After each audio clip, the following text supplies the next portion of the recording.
Bihar NDA में टकराव तेज हो गया है, जिस कारण से सीट बंटवारे में पेंच फंस गया है।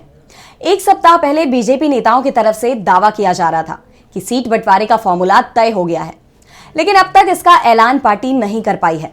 तो दूसरी तरफ इंडिया गठबंधन की नजर भी एनडीए पर है। तो आखिर क्यों बिहार एनडीए में बढ़ रही है परेशानी?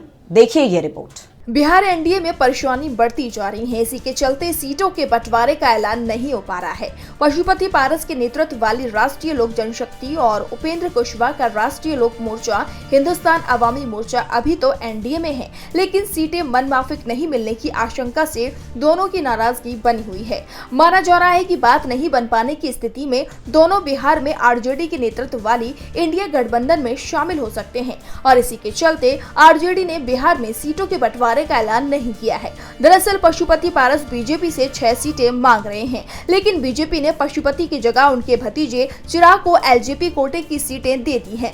दूसरी तरफ उपेंद्र कुशवाहा 3 सीटों पर दावेदारी कर रहे हैं, लेकिन बीजेपी 1 सीट ही देने को तैयार है। यही हाल हम का भी है, जिस कारण से ये तीनों ही दल नाराज बताए जा रहे हैं। बस इंतजार एनडीए में सीट बंटवारे के औपचारिक ऐलान का है और जैसे ही सीट बंटवारे का ऐलान होगा, एनडीए में बगावत हो जाएगी। दावा किया जा रहा है कि पशुपति पारस और उपेंद्र कुशवाहा लालू और तेजस्वी के संपर्क में हैं और इसी के चलते इंडिया गठबंधन में भी अभी तक सीटों को बंटवारा नहीं हो पाया है। वैसे इंडिया में फॉर्मूला तो तैयार हो चुका है और जैसे ही एनडीए का फॉर्मूला सामने आएगा, इंडिया भी अपनी रणनीति का खुलासा कर देगा।